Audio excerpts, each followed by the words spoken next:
Dragilor, bine ați venit la un nou episod al podcastului Wines of Romania.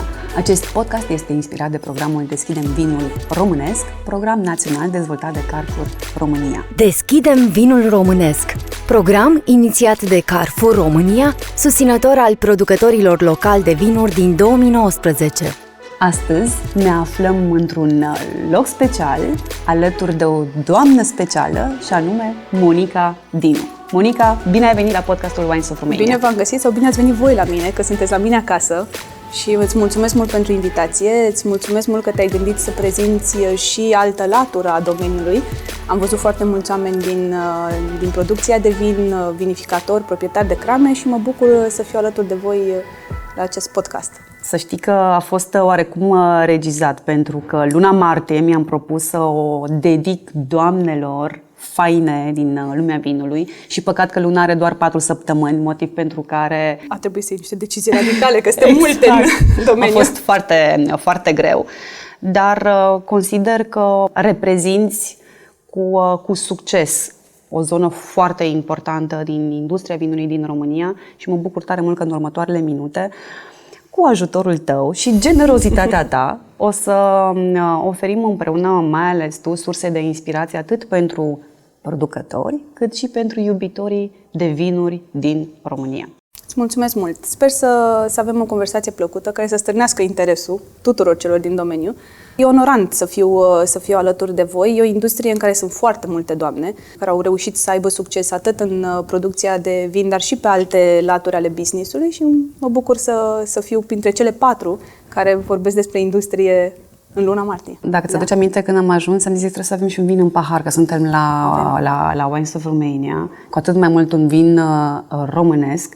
Care este soiul românesc preferat? Știu că toată lumea spune fetească neagră. Cred că e cel mai mediatizat și că cred că are șansele cele mai mari ca într-o perioadă relativ scurtă să dovedească internațional că România are soiuri și că ne putem mândri cu vinuri foarte bune din soiurile locale. Dar n-aș omite nici șarba, care e vinificată din ce în ce mai frumos și am văzut în Moldova, fără să dăm nume, niște vinuri foarte bune. Dar da, pentru un moment aș zice că cel mai pus în valoare soi românesc ar fi fetească neagră, fără discuții. Și cum ziceai și tu, probabil cu cel mai mare potențial, mai ales atunci când vine vorba de comunicare, nu doar pe teritoriul României, cât și în afara țării. Exact. Cine este Monica Dinu? Wow, complicat sau complex, nu știu. Cine e Monica Dinu? Monica Dinu e un antreprenor pur sânge. Câteodată mă mândresc, câteodată sună ciudat, așa când le spun oamenilor că n-am fost angajată niciodată, nicăieri. E un lucru tare fain, pentru că ai libertate. Lucru pe care mi l-am și dorit în momentul în care am ales să fac lucrul ăsta, și anume să mă alătur fratelui meu într-un business pe care el deja l-avea, că suntem o familie de antreprenori, așa a pornit povestea noastră. Cred că aveam vreo 20 de ani, am stat eu așa mult și am cântărit. Zic, ok, ce fac eu cu viața mea, ce e important pentru mine? Și evident că libertatea. Nu mă vedeam ducându-mă la birou de la 9 la 17 sau whatever. Și am ales drumul ăsta, care a fost e o poveste frumoasă, cu multe aventuri, cu momente de plus și de minus, că așa e în antreprenoriat. Ne-am născut și într-o perioadă interesantă, că am reușit în 2007, de când am intrat noi în business până astăzi, să trecem prin toate soiurile de criză. Nu zic că ne oprim aici, pentru că se pare că ni se rezervă multe surprize. Sunt un om plin de energie, care muncește cu pasiune, căruia îi place să construiască lucruri, să vină la muncă cu drag. Mie îmi place ce fac și cred că e cel mai important. Asta îmi dă și energie, viziune, claritate, pentru că vin aici cu drag. E cel mai important lucru. Și când zic aici, zic astăzi All Team Distribution. Povestea a început înainte de All Team Distribution, dar astăzi este business-ul nostru principal și azi nu mă mai văd făcând altceva. Dacă acum 10 ani mă întrebai și aș fi spus că pot să fac orice soi de comerț, cumva microbul ăsta m-a prins și pe mine. Când zic microb, fie e Horeca, fie vin, ce vrei tu. Mă amuz când vorbesc cu Lucian, cu partenerul nostru care se ocupă de punctul de lucru de la Ploiești, și mi-aduc aminte prima mea discuție cu el despre vin. Venită din spiritoase, cu valori mari, știm bine, îmi spune Lucian, Monica, trebuie să semnăm niște contracte cu producători de vin. Zic, ok, trimite niște oferte. Mi-a trimis oferta, m-am uitat. Zic, Lucian, ești nebun. Zic, cum să vindem așa ceva? Zic, eu, logistic vorbind, este o tâmpenie. Noi vindem lucruri scumpe. De ce să ne încărcăm dubele? De ce să rupem dubele cu vinuri atât de ieftine? S-a chinuit cu mine teribil să-mi explice ce avem de făcut, că uite că și vinul e important. N-aveam nicio legătură, nici nu cred că beam vin la momentul ăla. Și să-mi spun asta, să zic că sunt pasionată de vinuri după 13 ani, mi se pare așa, zic, băi, ok, stai să-mi aduc aminte de unde am pornit, știi? Da, astăzi pot să zic că m-a prins microbul. Câți producători români ai în portofoliu astăzi? O să zic o chestie care să sune peste 70. Serios? Noi suntem nebunii frumoși care vrem să dăm o șansă și producătorilor mici, producătorilor cramelor butic, oameni care vin să facă lucruri deosebite. Nu place tuturor abordarea noastră, pentru că în industrie știi foarte bine că sunt jucători importanți, care au o cotă importantă de piață și mai mi-arunc așa din când în când cât o pastiluță, că da, bine, la Monica sunt toți. Nu sunt toți pentru că vreau să creez o concurență în ei, ci pentru că cred în opțiuni. Eu cred că consumatorul trebuie să poată să aleagă. Noi suntem distribuitori. Dacă știu ceva astăzi despre Old Team, știu că știm cine suntem și ce vrem să facem. Și anume că suntem distribuitori. Nu avem niciun dubiu asupra direcției în care vrem să mergem și atunci, lucrând cu atâtea tipuri de clienți, mi se pare normal să am opțiuni. Eu nu pot să mă aștept ca un producător mainstream să funcționeze la fel de bine într-un loc, nu știu, într-un bistroaș cu 4 mese. Omul ăla vrea să se exprime prin locul ăla, prin mâncarea pe care o dă clienților, prin vinul pe care îl recomandă. Și atunci trebuie să am opțiuni. Nu spun că și încurajez. Mi se pare că e un lucru bun să existe concurență, că până la urmă așa progresăm. Care e cea mai mică cramă din portofoliul vostru? Sper să nu zic o prostie, nefiind neapărat genul de persoană care ține minte lucrul ăsta. Cred că Tezaurus. Cred că ei sunt cei mai mici. Asta le drăguți. Și cea mai mare? Cum era locul unui, primul pas. Cred că și tu e cel mai mare. Da. Ți-am zis, nu stau să fac clasament. Aș ști să spun care e cel mai mare la mine sau cel mai mic la mine, dar nu o să fac asta. Că nu e fair. Nu e fair și nu e subiectul discuției, exact. Dar o fi pentru cramele sau producătorii care ne ascultă, să obțin altfel informațiile astea, știi? Exact. Dar da, avem de la crame foarte mari până la crame foarte mici și mi se pare un lucru bun. Ce înseamnă să fii un producător de succes astăzi? Să-ți pese despre consumator, să-ți iubești brandul, să lucrezi, să înțelegi că pe lângă vin ai nevoie și de marketing. Și știu că zic o chestiune care doare în industria noastră, că nu ne place neapărat partea asta. Și să știi să rămâi tot timpul actual, dar fără să te dezici de la valorile și de la viziunea ta ca și producător. Și sunt multe exemple de oameni care au rețete de succes. Îmi dai un exemplu sau o cramă care poate să fie un exemplu de succes? Primul care îți vine în minte, nu o să zic cel mai de succes, dar primul care îți vine în minte ca să... Bine, acum îți dai seama că dacă răspund la întrebarea asta, dintre cei 70, 69 se vor supăra.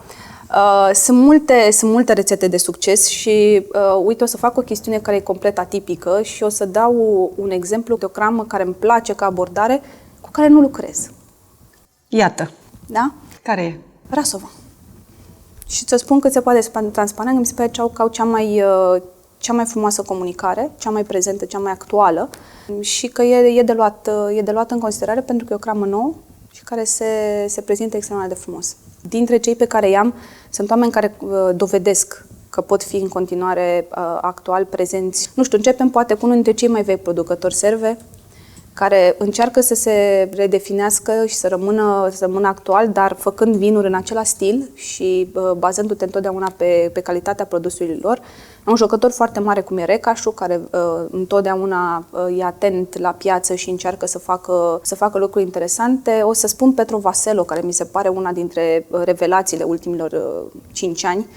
Oameni care au înțeles ce au de făcut, care muncesc pentru asta, vin către consumator cu lucruri interesante, fără să fie neapărat conduși doar de ideea de a vinde mult. Trebuie să vinde neapărat mult. Poți să vinzi, pe mine povestea Grand Cru-ului de la Petro Vaselo mă distrează întotdeauna. Mi se pare genial ce au făcut. Și dovedește că nu e nevoie să faci milioane de sticle ca să fii de succes.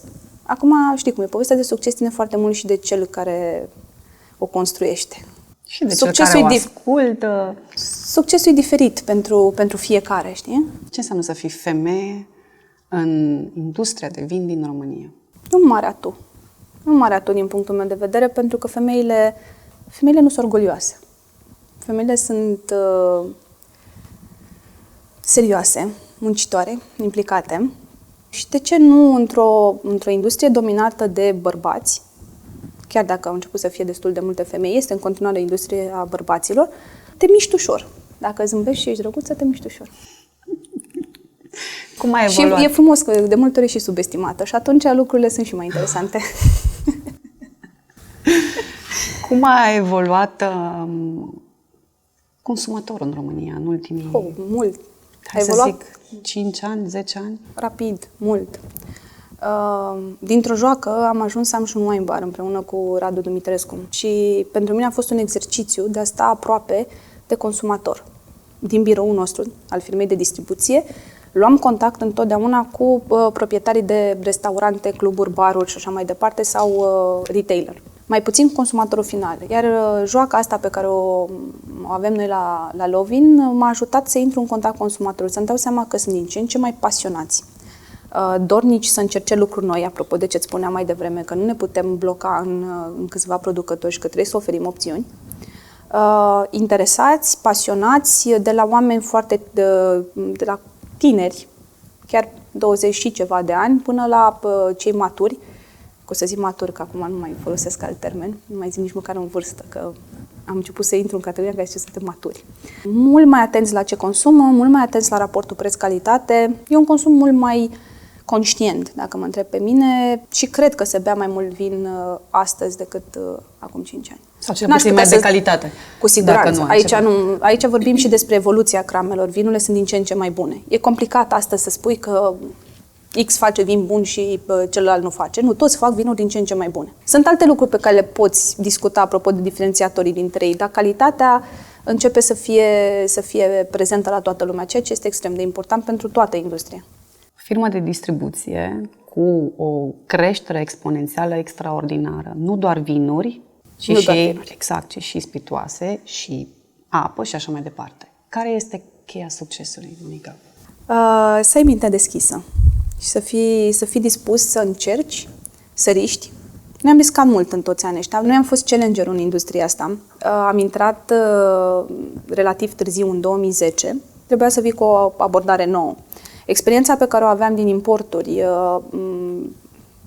tinerețea, nebunia, că nu, acum să-mi spui că antreprenorii sunt niște oameni extrem de calculați și că toți încep cu un PNL foarte bine pus la punct și un business plan senzațional. Nu, e o doză de nebunie. Mie îmi place să spun că suntem jucători, sunt oameni care sunt dispuși să riște și oameni care nu sunt neapărat dornici să aibă senzații tari. Noi făceam parte din categoria aia, mai ales că eram și foarte tineri la momentul ăla. Și am intrat în piață cu un suflu nou, cu o abordare nouă. Au fost și oportunități. Tu gândește că noi am deschis în 2010, post-criză, chiar spre finalul ei, să zicem. Se închiseseră multe firme de distribuție, am preluat echipe și și am preluat tot timpul echipe. Cum s-a născut? Care a fost prima cărămidă? Prima cărămidă a fost întâlnirea dintr-un container între noi și Lucian Dragomirescu, care tocmai plecase, compania la care a lucrat se închidea, probleme la vremea respectivă în criză, și el vrea să-și deschidă o firmă mică de distribuție. Și stăm noi de vorbă cu Lucian, care ne era foarte drag, cu care lucrasem ca și manager la compania respectivă. Zic, ce să facem o firmă mică? De ce nu facem una mare împreună? Asta se întâmpla și când a spus container, nu am spus întâmplător. Aveam un depozit undeva pe la gara de Est și nu avea birouri. Și aveam niște containere pe post de birouri. Și fetița, uneia dintre angajatele mele, care este încă cu noi și mă mândresc că am angajați încă de atunci, venea și spunea, mami, dar cum să lucrați în container? Că în container stă gunoiul. Știi? Noi lucram în container. Sunt niște povesti senzaționale. Eram 4 toți, era frumos. Romantic, așa, știi, antreprenoria de la Romantic. Și ne-am întâlnit cu Lucian, am stat de vorbă și am luat decizia să facem o firmă ceva mai mare de distribuție decât ce pe care vrea să o pornească el. Și așa s-a născut All Team Distribution și denumirea e o glumă, știi? Au stat ei, Dragoș și cu Lucian, cum îi spunem, new, noi aducem, facem. Ce new, mă, că sunteți bătrâni, zic eu în glumă. Că eram de ceva timp în industrie toți și atunci nu mai știu care dintre ei, All Team Distribution. Zic, ok, așa a început, așa a apărut și denumirea toată. De ce All Team? Păi, dacă suntem bătrâni. În industrie, la vremea aia, acum și noi. Care e cea mai mare satisfacție în acest traseu de la prima cărămidă, iată? Echipa.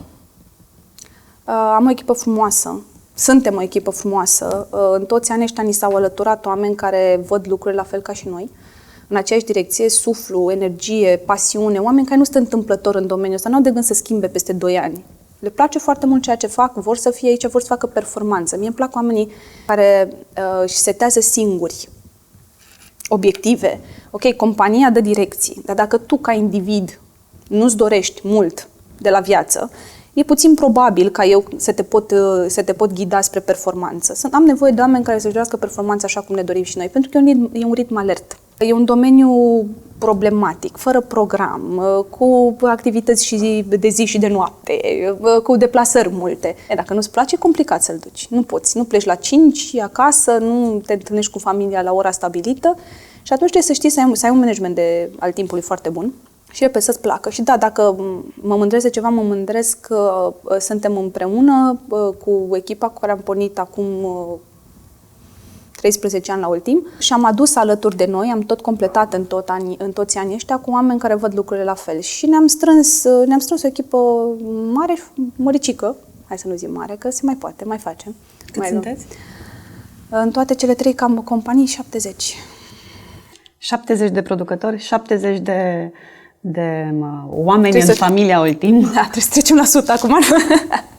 Cum vezi viitorul vinului românesc, Monica? Să-mi aleg bine cuvintele. Nu te-am întrebat de prezent, de viitor. De viitor, da. Să-mi aleg bine cuvintele, că nu vreau să dau emoții nimănui. Eu cred că piața se va fragmenta. Să spun transparent, pentru că se produce din ce în ce mai mult vin bun, cum îți spuneam. Oameni care își doresc la rândul lor să vândă, știi foarte bine, în fiecare an apar producători noi. Cred și că cei mari și consacrați vor rămâne și își vor păstra nu neapărat cota de piață, dar notorietatea și inclusiv volumele, pentru că teoretic ar trebui să crească și consumul de vin. Poate reușim să mai luăm de la bere, se supără băieții pe mine acum, dar sigur cei din bere. Acolo cred că e de lucru, dacă mă întreb pe mine, să facem vinul mai prietenos și mai accesibil. Mi-aduc aminte primele degustări și primele întâlniri cu sommelieri din România și am senzația că se scoasă la tablă și că cineva o să mă pună să întind palma și să mă bată cu rigla, pentru că nu țin paharul corect, pentru că n-am băgat nasul corect, că n-am învârtit cum trebuie. Trebuie să depășim momentul ăsta. Până la urmă, vinul este o experiență. Vinul trebuie să-ți spună o poveste. Cred foarte mult că dacă vor face din ce în ce mai mult turism, vor reuși să-și apropie consumatorul și să-l fidelizeze și să-l facă să consume mai mult vin. Mi se pare vital să începem să exportăm, pentru că, indiferent cât de mult o să vrem noi să bem, sunt mulți producători de vin și îmi place povestea asta la moldoveni. Moldovenii sunt foarte focusați. Pentru ei piața locală, ok, interesantă, dar pentru ei exportul este mult mai important și sunt atenți la lucrul ăsta. Cred că și producătorii români încep să fie. I-am văzut ieșind din ce în ce mai mult afară. Trebuie să fii și competitivi aici, mai avem, cred că, un pic de lucru. Din toate punctele de vedere, inclusiv pe piața locală, da, o să vorbim și despre asta, poate. Ce înseamnă să fii competitiv pe piața locală?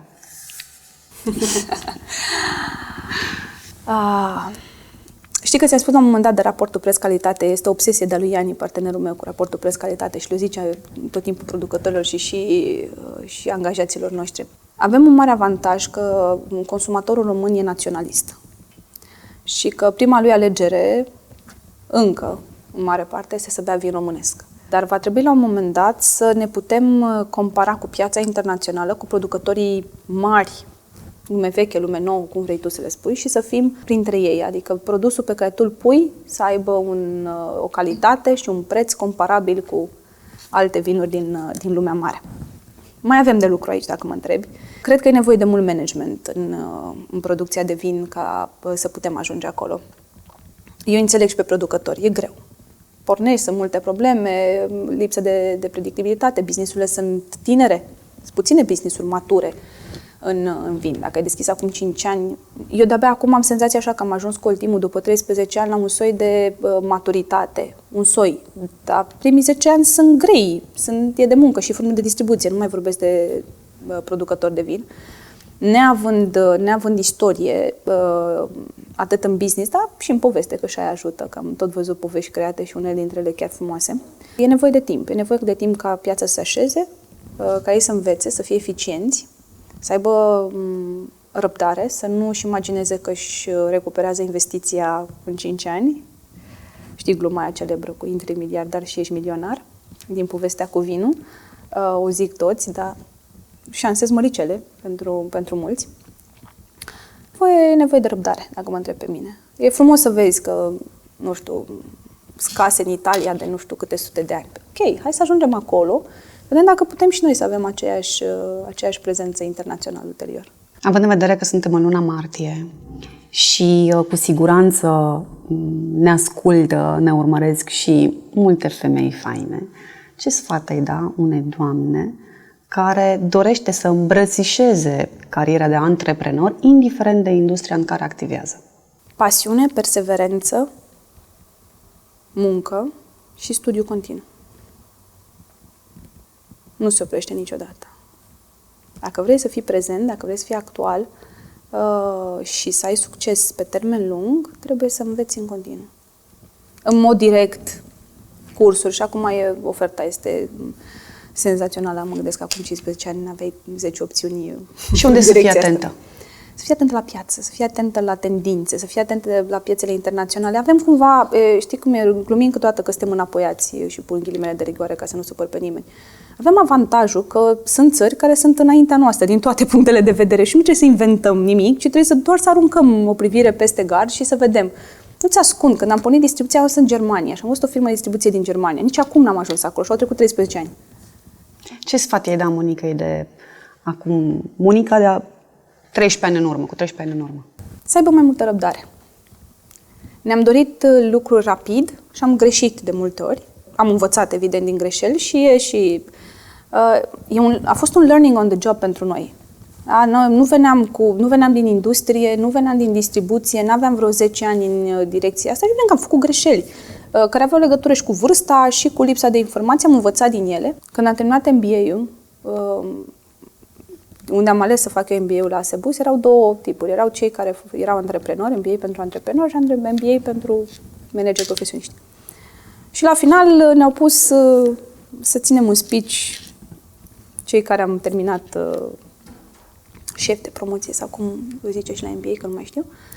Și a vorbit cel de la cealaltă grupă, frumos, haios, tipul. Și am intrat eu și mi-am dat seama că, de fapt, noi antreprenori suntem mult mai abrupți, știi? Și în speech-ul respectiv mă întreba, am zis la un moment dat, ok, ce mi-aș fi zis eu mie acum 10 ani? Monica fă un MBA cu 5 ani mai devreme, știi? Pentru că te structurează. Nu că nu înveți minuni, dar te structurează, începi să ia o altă abordare, citind poveștile altora, înveți din ele. Și am avut noroc să o fac foarte aplicat pe business-uri românești, ceea ce e senzațional, știi? Și atunci înveți foarte multe. Sunt multe lucruri de zis. Puteam să facem multe diferite, dar nu regret nimic. Eu cred că astăzi suntem aici pentru că am făcut tot ceea ce am făcut în ăștia 13 ani. Dacă aș fi făcut diferit, poate, nu știu, eram în altă parte. Cine te întreba de regrete? Eu sunt convinsă că nu ai de ce să ai regrete, având în vedere... Chiar deloc, da. Și poziționarea voastră, și succesul, și evoluția. Având în vedere că podcasturile noastre nu sunt suficient de lungi, precum unii, mai ales cei care ne ascultă probabil astăzi sau ne urmăresc și ar dori, am așa o invitație sau o întrebare spre final. Te ascult. Planuri de viitor. Avem multe. Avem foarte multe planuri de viitor.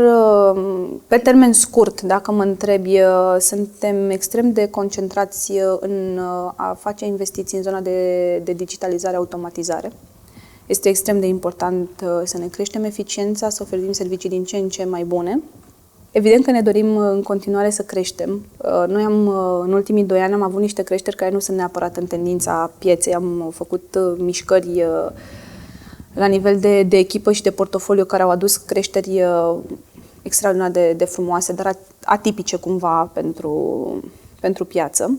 Ne dorim în continuare să creștem, ne dorim să creștem sănătos, să creăm parteneriate, să servisăm cât mai multe canale de business, pentru că dacă ne-a învățat ceva pandemia, ne-a învățat că specializarea poate să usture. Noi ne mândream că suntem horecari 100%, suna așa frumos, până în martie 2020, când nu mai suna atât de bine. A fost o experiență din care am învățat foarte mult și atunci evident că ne dorim să ne dezvoltăm pe toate canalele. Să ne creștem echipa cu oameni care împărtășesc viziunea noastră și care vor să facă performanță alături de noi. Să diversificăm, dar nu în ideea de a aduce categorii noi de produs, ci noi avem intern așa o vorbă, spune că noi trebuie să servisăm tot ceea ce înseamnă parte de bar.